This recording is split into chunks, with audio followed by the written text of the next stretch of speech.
Shelley, it is lovely to see you. How is life for you today?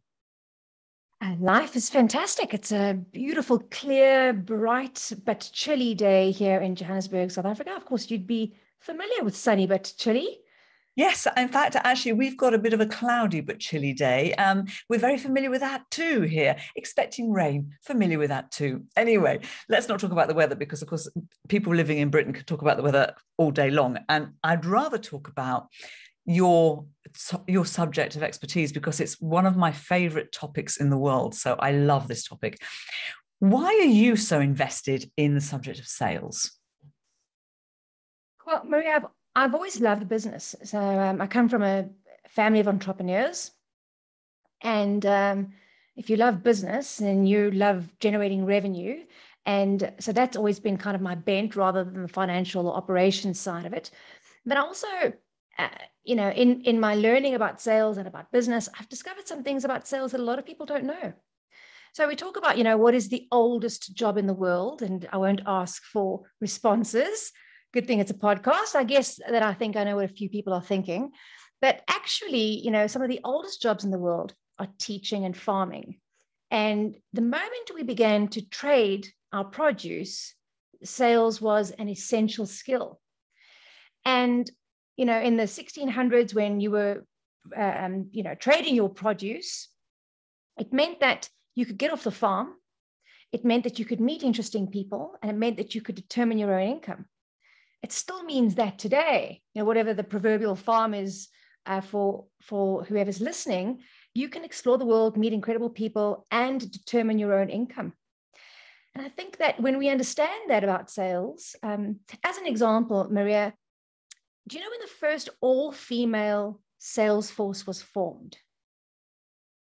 Oh my goodness. Now you've asked me this before and I got it wrong. And I can't remember what you told me. Tell me again.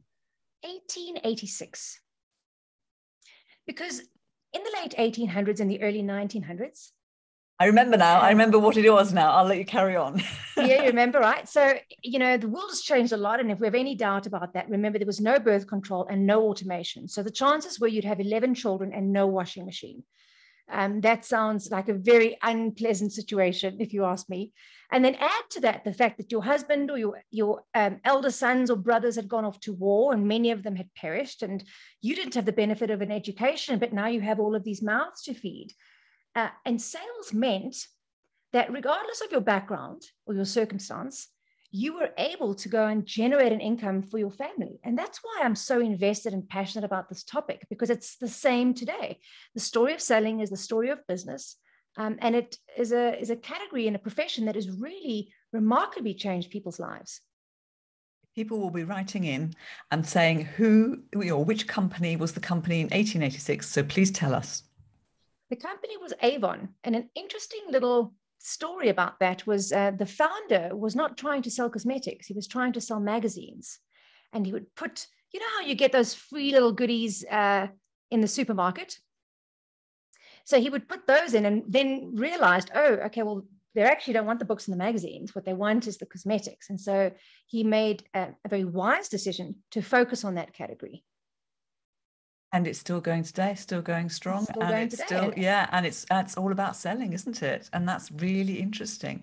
So, talking about building your business, building a career and succeeding in sales, what's the toughest part? So I think a few things, right? So if we could look at this from, what's the toughest aspect of you growing your ability to sell? I would argue that the toughest aspect is actually finding the right leadership, the right manager. And I'll probably argue that sits outside of sales as well. Who we work for and, under whose leadership and influence we are is a really important facet of how we're developed and grown ourselves. And so having a really good manager is important. And interestingly, Maria, most sales managers are promoted because they excelled at sales. And it's a completely different job, and it's a completely different skill set. In terms of an individual's ability to grow in sales, I think a combination of transitioning from whatever your naturally, your areas of natural strength are, and broadening and deepening your abilities. So what do I mean by that? Sales is both an art and a science. It's not either or. It's not definitely not all science. There's definitely some art to it, but you're not going to get very far on the art on its own.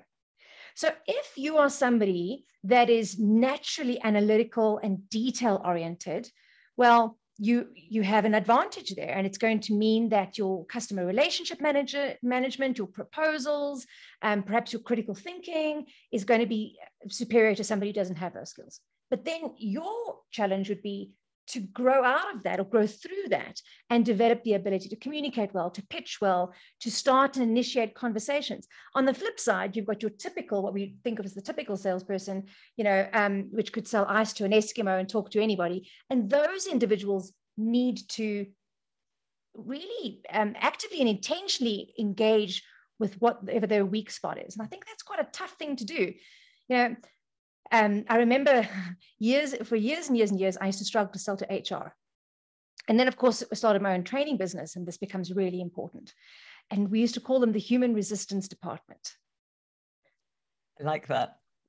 But if I hadn't learned how to relate to and resonate with people in HR and learning and development, as an example, and I had purely gravitated to people I'm the most comfortable with, we'd never have been able to grow the business the way that we have. And I think that's a tough thing for people to do organizationally and individually.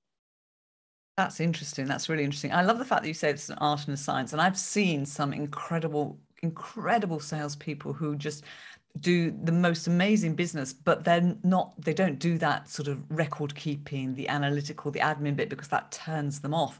But you do need to have the balance. You absolutely do, because otherwise things fall through the holes, don't they? Thought that you do need that. You mentioned something which sort of I wrote down because I didn't want to forget. You said that there are things in sales that people don't know. Are you going to share any of that with us, or is that only for paying clients? Can you share something with us that people don't know about sales? What is the context that I shared that in? You were saying that you are invested in the subject because you've discovered things that many salespeople don't know. So what I mean is that people in the market don't know that. As an example, 60% of American CEOs had their first job in sales. I didn't know that. 60%. And actually, there are at least two tracks to CEO. But the one that is well worn is the finance track. Yes. But many people don't know not only the history of sales and the importance of sales, but the fact that sales can be an incredible career accelerator for you, particularly if you're not somebody who's strong in finance or didn't have the potential advantage, because you live and die by your number, Maria. And this goes back to the conversation we had about an art and a science. What I want to say there is there are those sellers who get to a point without record keeping or without being detail oriented, but you will hit a ceiling in your career. And that next promotion, that next opportunity, that next position, or that next sector is not going to be available to you. So I think when people think about sales, they think about it as a short-term or a plan B. It wasn't what I planned for my life. So, here I am, I'll just have to make this work. Not recognizing that sales is a legitimate path to CEO and arguably a faster way there. And actually, not only that, it's a legitimate path to having your own business, right? You don't need to be CEO or an enormous corporation. You can be CEO of Maria Franzoni or, Shelley Walters, and what's better than having yourself as a boss? You can certainly have a word with yourself, can't you, when you're upset? I got to tell you, I feel like sometimes the woman I work for can be a real cow, meaning myself, right? But Maria, that's such an important point you've just made. So many people want to go into business for themselves. They want to run their own practice. They want to run their own speaking practice. And we think that it's going to come down to the marketing. And of course, marketing is vital. And I've learned so much, by the way, from listening to the podcasts from the guests you've had around marketing. So I need to apply myself to that all the time. But for me, sales is it's the full contact body sport, if you know what I'm saying. It's where you and I get into a conversation. It's real time. It is synchronous. And we should talk a bit, Maria, about synchronous and asynchronous communication as it relates to sales. Do you mind if I expand on that? I'm curious, yes. So for anybody who's listening, most of us understand what synchronous and asynchronous means, but perhaps we don't know what it means in the context of sales and communication. So I don't want to leave anyone. Let me just explain it for a moment. So synchronous is what's happening right now. So Maria and I are talking in real time. I talk to you, you talk to me. Now I could talk to you as we do many times when we're running virtual conferences, and then the response comes through chat, but it's pretty much in real time. Then we have asynchronous conversation, which is what's happening while you and I are on this podcast, or while you're attending an event or running one of your incredible workshops. People are sending you email and LinkedIn and a Slack message and a WhatsApp message and all of these things, and you will now respond to those in your own time.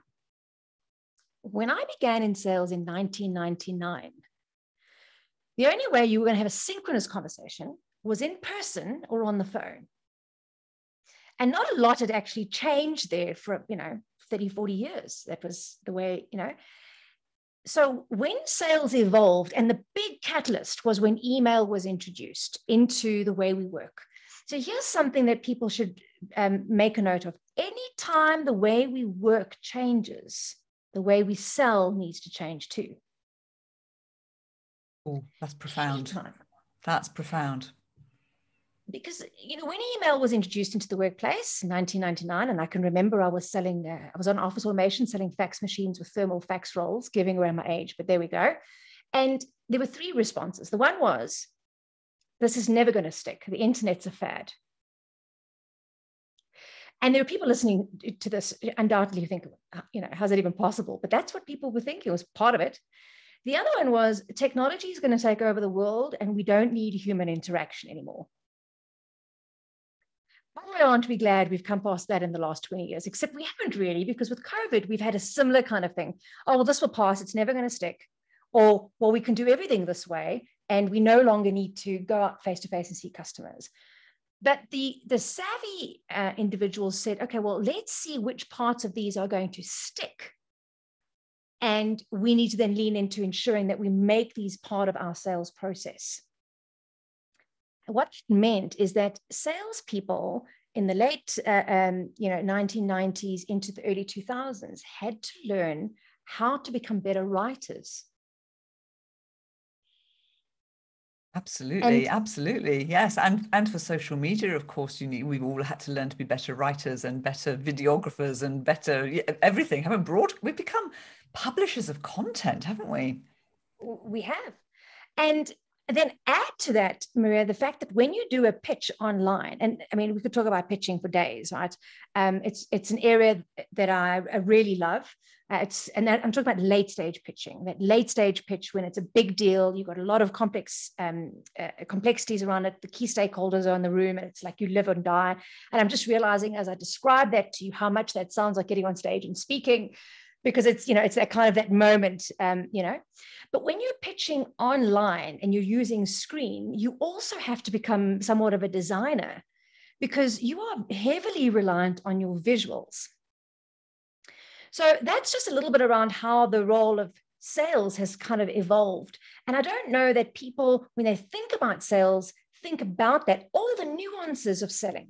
So you might have somebody that's working in the fast-moving consumable goods sector, where it's really very much about the cadence of how frequent you get hold of your customers, the relationship you have, and simply maintaining them. And then you've got other people who go out and sell, every Boeing you get into, somebody made that sale, every commercial building. So every little item that you look at, somebody's made that sale, and yet the jobs are so different. They're vastly different. And the length of time that it takes you to close that transaction, the kind of individuals you're dealing with, the kind of remuneration, the amount of support and administration and engagement that you need to do varies across all those roles. And when I talk to people about sales, they seem to kind of have one or two ideas in their mind, and stereotypes, really. And that's what I love to kind of unseat. Do you know Barack Obama once said to an opponent, "You're nothing more than a snake oil salesman." No, I missed that. That's terrible. Would you like to know where the term snake oil salesman comes from, or do you know? Well, no, I don't know, but was it somebody selling snake oil? Perhaps. It wasn't. So snake oil, it's I love history, so I love these kinds of stories. Where does this come from? You know, what's the origin of this? Also in the late 1800s, when America was booming and they were building the railway lines and so on and so forth, they brought in a lot of immigrants from China. And these immigrants came over, they were working very hard labor for very low wages and physically building the railway lines. So they brought with them snake oil from it's called the white snake in China, and it's very high in omega-3. And this really worked. They would rub it into the aching joints and muscles and so on and so forth. And somebody looked at this and thought, oh, well, it's just really an oily, clear substance. I can go and make some of that. And that's what happened. So people started to produce or reproduce this oil. Of course, the actual source of snake oil eventually ran out because, you know, it wasn't like today where you can just get Amazon to come and deliver to your door. And people were moving around on foot or by horse and cart, or possibly even by train as the railways were, increasingly developed. So that meant if you walked into a town and you sold them something that looked like snake oil but wasn't actually the real product, it would be a long time before you were found out. Interesting. Yeah, so that's the term snake oil and where it actually comes from. And snake oil itself is actually a very potent and effective remedy that did its job. It was those that came and kind of, sullied the waters, so to speak, and presented themselves as having this product that they didn't have. By the way, just for closure, eventually the what do you call the Food and Administration, Food and Drug? Was it FDA or something? Is it that? Yeah, yeah. So they did an investigation. They found out that there was nothing, and there was paraffin in water, and he was fined the sum total of $20. But by then, he had made himself a fortune. And by the way, he also didn't deny the claims. He'd made himself a fortune. And today, we will call somebody who's selling something that is a fake a snake oil salesman. So something, okay, that's interesting. As someone who's a fake, okay, I like that. And it's interesting, of course, buyer beware, right? That's also come up. But anyway, listen, let's get back to selling here, because I really want to pick your brain while I have your time. Should salespeople be worried about technology? Technology is never going to replace them, surely. Well, so that's a great question, Maria. If you look at the whole history, sales has never been in jeopardy. Sales as a profession has never been in jeopardy. What has transpired is that salespeople have been required to deliver increasing value through a more complex skill set. And this goes back to the oldest job in the world. Okay, so that ability to take product to market, to negotiate a transaction, to deliver a product and service, that's never going to go away. The real risk is, we need to talk about the role of technology, and then we need to talk about your sales cycle and how much education takes place in that. So I'll kind of touch on both of them. The real risk is if a buyer could make a purchase in a manner that has less frictional complexity and do that without engaging with an individual, they're inclined to do that. So what I mean, let's think about the things you buy online. Insurance. If it's standard household insurance and it's not complex and you can buy it online and you can do price comparison, and really at the end of the day, the policy is so tightly written, you don't have much wiggle room one way or the other, then you are going to buy online. But in instances where the buyer needs to be educated, and you mentioned buyer beware, that ship sailed. That is gone. That train has left the station, right? It is our responsibility to ensure that the buyer is making an educated purchase and decision, always, to the point that I think it's our professional duty, and so much so that if you're not the right fit for that client, my advice to you is to conduct yourself as a professional and to let them know, and possibly even help them to find the right advice. Okay. When we give that education to our customer, the role of that dynamic, synchronous engagement becomes that much more important. So the risk isn't that we will be replaced by technology. The real risk is that we will be outpaced by a competitor who has superior use or leverage of technology. Yes, that's a really good differentiation, actually. Let's do something very simple. Setting up time in one's calendar. Yes. Yet I was reluctant to send a link in my email signature. I've been very reluctant to do that. A number of reasons. One, the customers I deal with are very influential. Do they really want to book their own time? And two, what if they book a slot that is not the right slot for me and I lose that autonomy, so on and so forth. I can't afford to grapple with that any longer, Maria, because that is the standard now. So in my email signature, there is a link and anybody could use that to book time. It means I've got to take greater responsibility of my time, but I have to be using technology. Doing podcasts the way we're doing it now. 2.5 years ago, I probably would have come into your studio. Now I need to have a setup at home that facilitates that. Am I going to be replaced by the technology? No, because we still want to have this conversation. But if I wasn't set up to have the conversation, we wouldn't be here at all. And so many people I'm finding are getting to a point where either they're thinking, oh, this is going to pass, it's not lasting, or they're saying to themselves, this learning curve is just too steep. Mm-hmm. Now I want to say something about age, and I am going to just speak from my heart here. I hope I don't offend anybody. My intentions are to edify and to encourage. Age is not our biggest risk factor in terms of relevancy and what we bring to the market. Now, I'm not talking about the corporate policies and people are employed at various places and whatnot. I'm not speaking about that. I'm speaking about value to the market. The real risk is if we don't adapt to the technology, the learning curve at some point will be too steep. And it won't be our age that undermines our progress. It'll be the fact that we have inched our way into being irrelevant.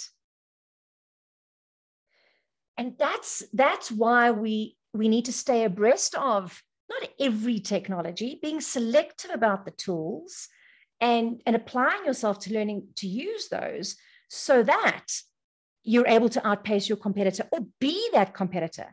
Now, Forrester did a study, Maria, this is probably about 4 years ago already, and they said that in 15 years, so let's say 11 years from now, 40% of salespeople who are currently in sales would be doing something else. And I don't know what that is because, most of us are not very good at admin.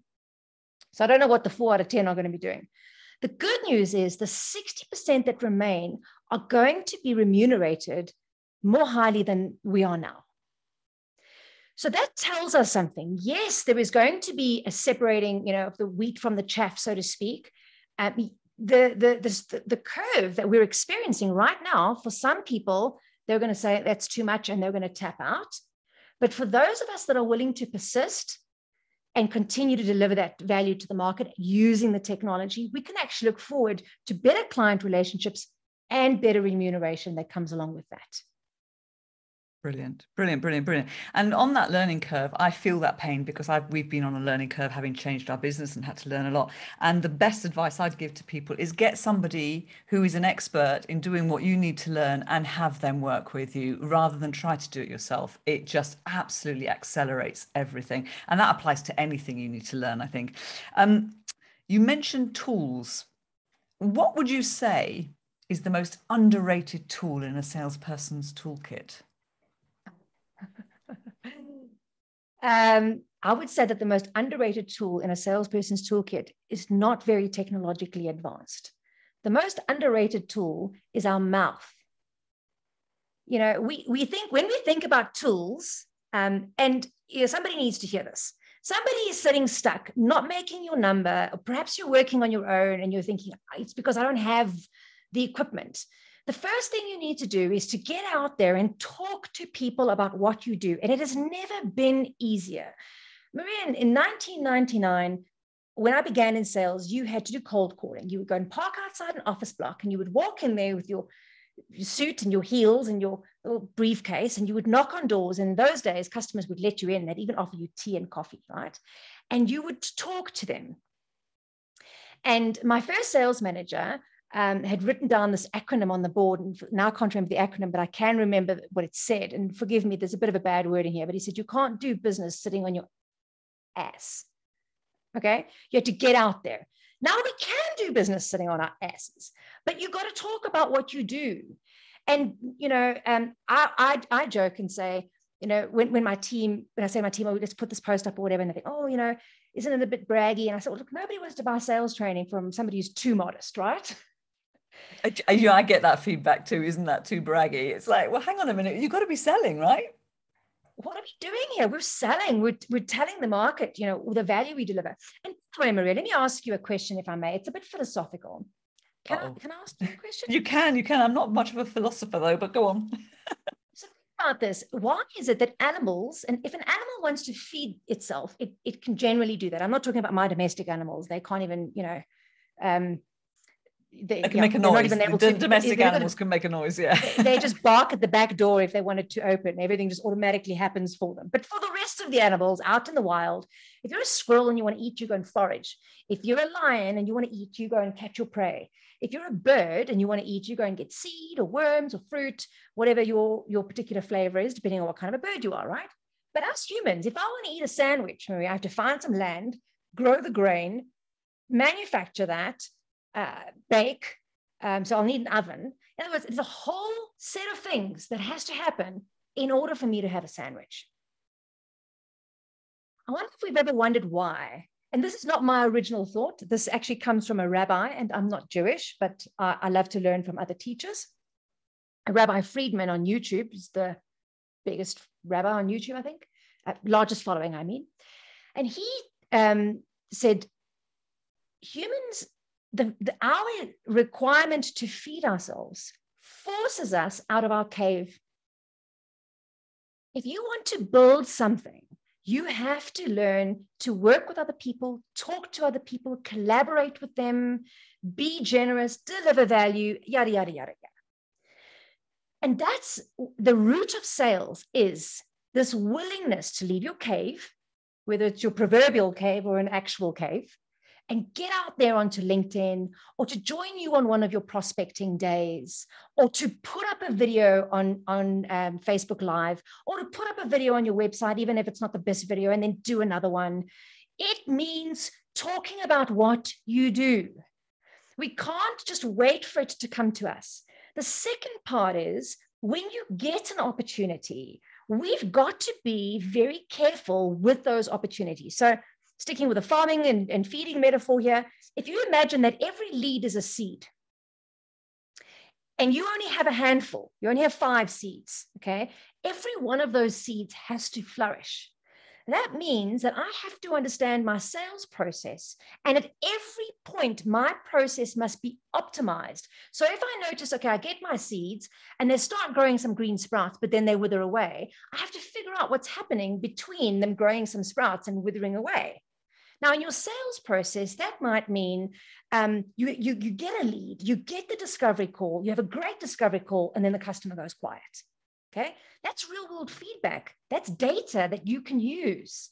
And then you go and investigate in the sales process, how do you improve your conversion around discovery? You get somebody to come and observe you. You record one of your sessions. You get somebody that will tell you the truth, to listen to it. You do whatever you've got to do to optimize that next part, so that eventually you have a process that means when you get these seeds, more of these come to fruition than simply fall by the wayside.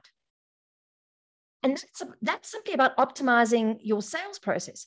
But that tool, talking to people about what you do, is, I would argue, one of the biggest mistakes that I see.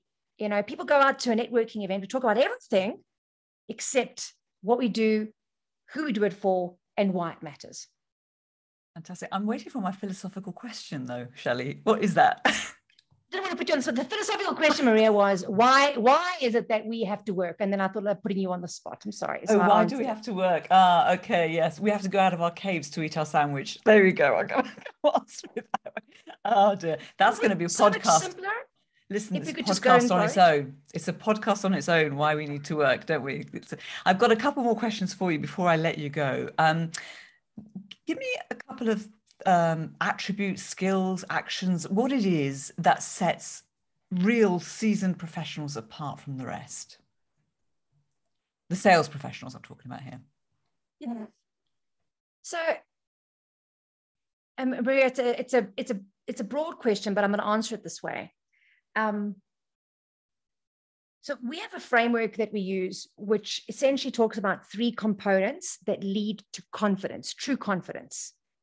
Now, typically what we focus on is having the skills. And when it comes to skills, we also typically focus on skills like closing skills. Now, I talk about the fact that we don't make a sale, you build a sale. A sale is something you build over time. When we think about the metaphor of a used car salesman or the old-fashioned double glazing salesman from the UK, these were guys who went out and they made a sale at all costs. Okay? We now have to build that sale. And in order to do that, we need at least 3 things. The one is we've got to have absolute clarity. Now, this sounds a lot easier than it is. Because in all of the noise that comes at us through communication, synchronously, asynchronously, internally from your company, from your customers, from the market, there's a lot of kind of that white static, right? Clarity means I understand exactly who my customer is. I understand the territory that I'll find them in. I understand which accounts are my ideal target accounts that I want to go for. I understand clearly who the ideal stakeholder is and what it is they want to hear. I'm clear on the pain points and the values. So what are they really experiencing? And what is the true value that I'm bringing them? This is me leaving my cave to bring them that value. I've got to be clear on that. And it's, in my view, we don't do enough of that. So one of my favorite workshops to run and a program we've got online is about productivity. Because Maria, I'll talk about the fact that we're a dial, not a switch. And what I mean by that is you're not either productive or unproductive, clear or in chaos, intelligent or unintelligent. We think about ourselves in binary terms, but the truth is we're on a continuum. And we could do things that take us towards greater focus and clarity. And then we can also do things that take us towards, increased distraction and confusion and chaos. So clarity, while it sounds simple, even for people who are naturally like this, they need to maintain it. And it's my view that we don't take enough time to do that, get really clear. So that's number one. The second is conviction. If you've got 2 boxes in a ring and they're of equal strength and they have equal competency, they're equally skilled boxers, but the one knows that, it's the last fight he's ever going to fight, or his mother's in the audience, whatever the case might be. And the other one, it's just another fight. The one who's got the greater personal investment is going to win. I see this at sales conferences a lot, where we focus very much on the product. And folks, product training is vital. Okay. It's a ticket to the game. So, you're not going to, doesn't mean you're going to win because you're superior on product, but you don't even get to play if you don't know what's happening with product. But there's a lot of emphasis on product training and understanding the customers, and that's great. What I would love to see at conference, and what I really believe, Maria, will drive revenue, is to see us build the internal conviction of our sellers in, as Simon Sinek says, the just cause of the organization. Why are we doing what we're doing? Just this morning, I came from a conference, a good old-fashioned in-person conference, nothing like a breakfast talk in the middle of winter, and it was for the security industry. And security is something that is inherently meaningful. Protecting and safeguarding people's lives and their valuables is very meaningful. And yet, in all of the busyness and all of the pressure, it's easy for somebody in that sector to forget. So the first is clarity. The second is that internal conviction. And I believe that if businesses were to take part of their conference and to just work on building that internal conviction, and outside of conference and the rest of the sales year, pay attention to what's undermining that conviction. I can't tell you, Maria, look, it's been 15 years since I worked for a boss, but I can't tell you how many times I was told, you don't need to understand it, just sell it. I cannot tell you how many times. It's not enough for us to do that. If you want to separate, the top guys from the others, they understand the value they bring to the market. And the final one is competency. So it's about the skill. Now, we said at the beginning of this podcast that what you may have a particular area, or your team may have a particular area in which they're very competent, but then in another area, they're not competent. And we cannot afford to simply just be subjective about this. What I mean is we tend to be our own accountants and auditors. So we decide what we're weak at. You've got to go back to your sales process and look at your conversions. Where are the deals falling through? What's the weakest point in your sales process? And that's the area in which you need training. And most people are focusing on closing.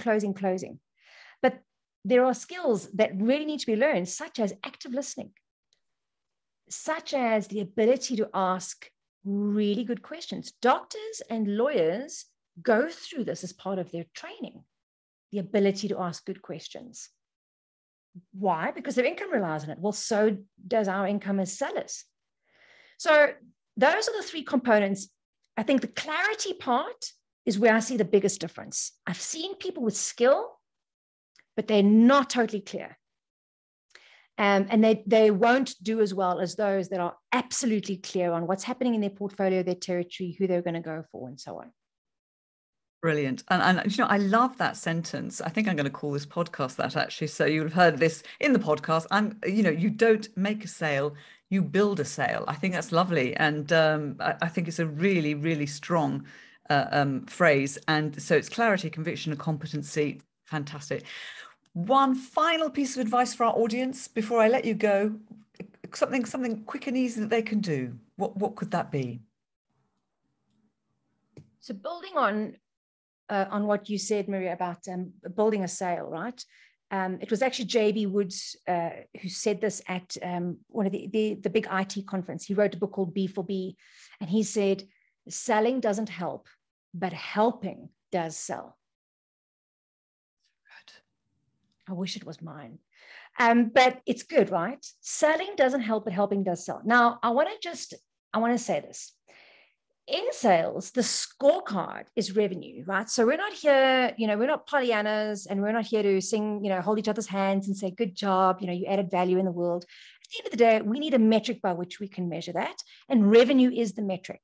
And I say that because your salespeople that are relationship salespeople that are not strong in challenging their customers often find themselves running around doing the bidding of the customers, but not making their number.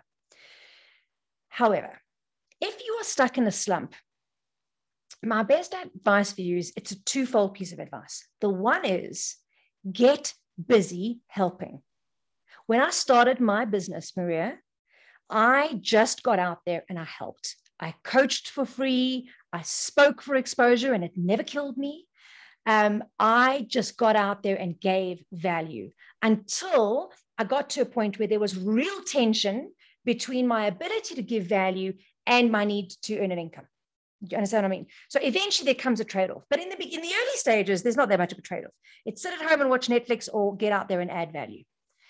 So that's the first thing. Get busy doing something useful for people. The second part of it is manage that process. As a professional, this is not a hobby. So I have a hobby, gardening. And I keep no records of what it costs me, because if I did, I probably wouldn't be gardening. In fact, I think my hobby is to buy perfectly healthy plants and then, pass on to the other side.